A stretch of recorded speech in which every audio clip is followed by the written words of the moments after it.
Allora, siamo orgogliosi di aver dato il patrocinio a questa iniziativa e a questo bellissimo progetto. Vedere le nostre vie, il nostro centro storico unirsi in un connubio meraviglioso con il mare dell'Agrigentino e di Palma di Montechiaro è stato veramente una bellissima esperienza.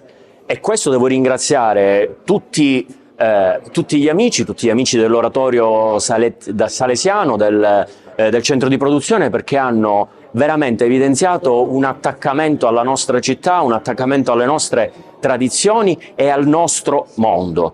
Veramente in questo film c'è tutta la città di San Cataldo e la città di San Cataldo è veramente grata.